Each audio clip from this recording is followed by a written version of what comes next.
Assalamualaikum warahmatullahi wabarakatuh. Apa kabar sobat sekalian? Semoga baik-baik saja. Jumpa lagi di channel Dialgo. Kali ini kita akan membahas info kesehatan yang ada di sekitar kita, yaitu tentang 1 miliar penduduk muda dunia terancam kehilangan pendengaran. Apa ini? Apa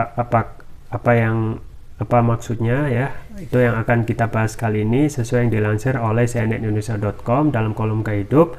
Langsung saja kita baca dan kita ulas ya. Tapi sebelumnya bagi Anda yang ingin mencoba produk herbal kami yaitu madu hutan, variannya banyak sekali dan cocok untuk disediakan di rumah untuk menjaga kesehatan dan juga stamina agar tidak gampang sakit. Link pembelian ada di deskripsi atau bisa kunjungi toko online kami Dialgo di Tokopedia atau Shopee. Langsung saja kita baca dan kita ulas. Sesuai yang dilansir oleh cnnindonesia.com, 1 miliar penduduk muda dunia terancam kehilangan pendengaran. Jakarta, CNN Indonesia. Hasil penelitian mengungkap setidaknya 1 miliar orang dengan usia muda terancam kehilangan pendengaran.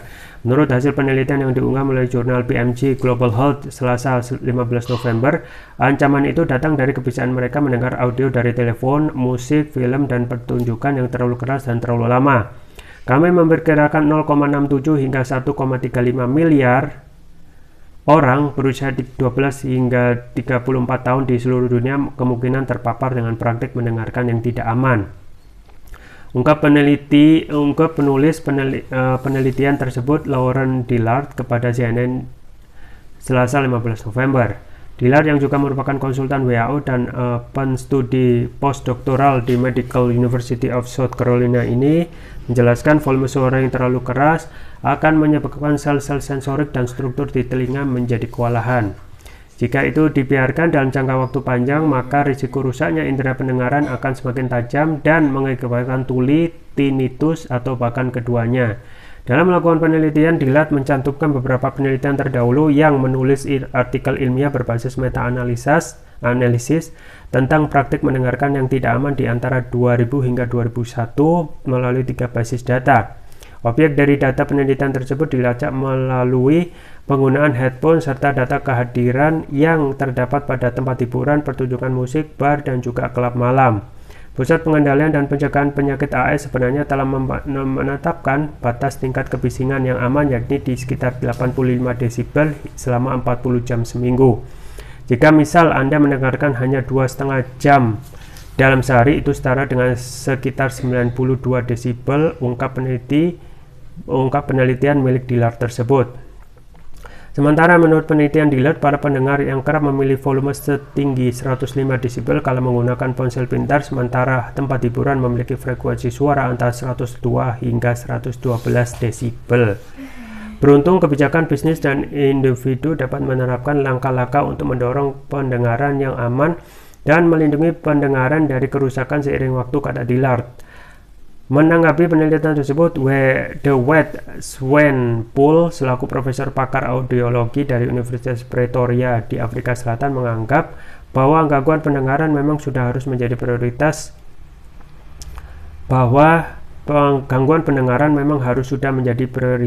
kesehatan masyarakat. Meski tidak terafiliasi dengan penelitian ini, ia menganggap bahwa analisis penelitian ini sangat ketat dan harus diiringi pesan yang kuat. Terutama Swanepoel menekankan jika musik sudah selayaknya kehidupan primer bagi para anak muda. Musik adalah hadiah untuk dinikmati seumur hidup, kata Swanepoel yang juga pemimpin redaksi International Journal of Audiology. Pesan penelitian itu adalah untuk menikmati musik tapi tetap aman. Untuk itu, Dillard mengemukakan beberapa kiat dan solusi dalam mendeteksi resiko dan ancaman yang ada pada pendengaran Anda. Salah satu hal yang paling kentara adalah telinga berdenging, yang mana menjadi tanda bahwa Anda kerap mendengarkan musik terlampau keras. Namun selain itu ada beberapa cara untuk mencegah kerusakan pendengaran Anda yang dapat diatur melalui gawai masing-masing. Beberapa gawai memungkinkan orang untuk memantau tingkat pendengaran mereka hingga mengingatkan ketika Anda telah mendengarkan volume keras terlalu lama. Jika gawai Anda mengatakan Anda mendengarkan pada tingkat yang tidak aman, kecilkan volume dan dengarkan waktu musik untuk waktu yang lebih singkat, kata Dillard. Para ahli memang tidak dapat memberikan saran headphone mana yang aman untuk digunakan sebagai perangkat mendengarkan musik, kata Dillard. Namun Dillard merekomendasikan bahwa headphone yang memiliki fitur untuk mengurangi background noise karena dapat menjaga Anda untuk mendengarkan audio dengan volume yang lebih rendah. Dillard juga menyoroti pertunjukan musik saat Anda tak memiliki kendali atas tombol volume sendiri. Untuk itu, Dillard mengatakan bahwa hal paling aman yang dapat dilakukan adalah berdiri menjauhi speaker, serta sering mengambil waktu istirahat dari kebisingan jika memungkinkan. Bagi para pekerja yang sering terpapar kebisingan, Dillard juga menyarankan untuk selalu rajin menggunakan pelindung telinga. Merangkum pernyataan Dillard, Swanepoel kembali mengemukakan pandangannya soal indera pendengaran sebagai salah satu hal krusial bagi manusia. Pendengaran adalah indera yang menghubungkan kita dengan orang yang kita cintai, kata Swanepoel dalam kesempatan terpisah. Merawat pendengaran kita adalah kunci untuk menjaga hubungan yang sehat, kesehatan, serta kesejahteraan secara umum. Pencegahan primer pada dewasa muda sangat penting untuk menghindari awitan dini dan gangguan pendengaran sejak usia muda lanjutnya. Ya, itu ya sobat sekalian, jadi memang ada potensi ya 1 miliar penduduk muda itu dunia terancam kehilangan pendengaran ya. Dan memang suka atau tidak suka ya, memang telah terjadi kerusakan di tengah-tengah manusia, termasuk juga efek dari terciptanya teknologi modern, termasuk juga gadget yang kalau kita zaman dahulu ya belum ada ya, ataupun kalau ada itu komputer yang tabung ya, dengan isinya mayoritas ya permainan game yang itu sangat lama sekali, lemot ya, dan juga membuat mata itu panas ya, tetapi kita menikmati ya. Dan saat ini sudah ada kemajuan ya, dari game misalnya, kemudian juga setiap perangkat elektronik termasuk juga gawai itu mayoritas sudah mencengangkan ya kemajuan teknologinya dari segi kecepatan, kemudian RAM yang tinggi ya, dan juga accessibility ya, daya akses gawai itu yang sudah merasuki anak-anak yang tergolong muda ya, yaitu sudah berusia 12 tahun, bahkan mungkin banyak juga yang anak-anak itu sudah diberikan gawai ya, ataupun gadget ataupun smartphone yang tentu saja harus kita pahami ya, harus ada pengawasan ataupun pembatasan waktu supaya tidak mereka itu memunculkan ketergantungan yang lebih, yang akhirnya juga mengalihkan ataupun melupakan aktivitas mereka yang lebih penting lagi, misalnya belajar dan kegiatan positif yang lain. Nah, memang ancaman ini serius ya, misalnya untuk gawai ya, gawai ataupun headset atau headphone yang sering dipakai itu juga mempunyai potensi besar untuk merusak ya. Dan kalau kita melihat ada warning ataupun dari gadget supaya kita tidak menaikkan volume, itu satu hal yang bisa kita jadikan pedoman supaya kita tidak menaikkan volume ketika kita memakai headset yang kalaupun kita sudah kecanduan ataupun melakukan itu terus-menerus, potensi besar untuk kehilangan pendengaran itu terancam besar. Nah, ini untuk satu anak, satu generasi ya.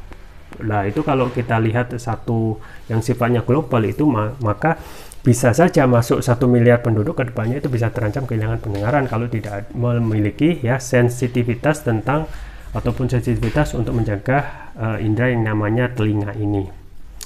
Ya sobat sekalian, jadi memang itu ya hal yang juga harus dijadikan perhatian bagi orang tua yang untuk mengontrol anaknya, dan juga hal yang paling penting juga yang terus saya rekomendasikan adalah juga ya, selain kondisi kesehatan telinga dan juga kesehatan sehari-hari adalah imunitas ya. Imunitas yang sangat penting itu bisa dilakukan dengan konsumsi rutin produk kesehatan, yaitu propolis ya. Propolis yang saya rekomendasikan yaitu Turkish Propolis Ruqyah ya. Ini produk premium karena sudah memakai teknologi nano yang manfaatnya dapat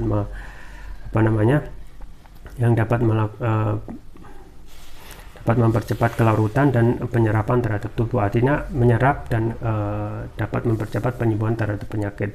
Kemudian manfaatnya yang lain dapat mengatasi penyakit non medis ya, kemudian dapat mengatasi kolesterol, asam urat, diabetes, stroke, luka ringan, tumor, mah, kanker, ginjal, amandel ya, jantung, sinusitis, paru-paru, demam dan lain sebagainya. Jadi banyak sekali, dan ini adalah sapu jagat ya, hampir mengatasi berbagai macam penyakit. Untuk varian selanjutnya yaitu yang ini, yang biru, adalah Turkish Probiotics Rukia Brand. Manfaatnya juga banyak, diantaranya dapat memberikan nutrisi pada otak ya, kemudian dapat meningkatkan konsentrasi, membantu pemulihan stroke ya, membantu proses pertumbuhan pada anak dan remaja, meningkatkan stamina, mengatasi gangguan migrain, vertigo, sakit kepala, stres, kepala pening, mencerdaskan otak, kecerdasan pada anak dan remaja, kemudian memudahkan mereka menghafal pelajaran sekaligus menutrisi otak orang dewasa yang suka lupa atau pikun. Kemudian keunggulan dari Turkish Probiotics Rukia antara lain sudah mendapatkan sertifikat halal dari MUI, sertifikat dari BPOM, dan sertifikat dari INEA, International Nano Entrepreneur Association. Penggunanya cukup mudah, tinggal meneteskan TPR ini sesuai berat badan tubuh. Misalkan berat badan tubuh 60 kg, berarti 6 tetes, dikonsumsi 2 kali pagi dan malam. Untuk terapi berat bisa 3 kali pagi, siang, dan malam. Jangan lupa untuk selalu menjaga kesehatan imunitas tubuh dengan konsumsi rutin Turkish Probiotics Rukia, atau bisa juga konsumsi produk herbal yang kita yang lain, yaitu madu hutan. Semua link pembelian ada di deskripsi, atau bisa kunjungi toko online kami di Algo, di Tokopedia, atau Shopee. Itu saja yang bisa saya sampaikan, semoga bermanfaat. Jangan lupa like, share, dan subscribe. Sampai jumpa lagi. Wassalamualaikum warahmatullahi wabarakatuh.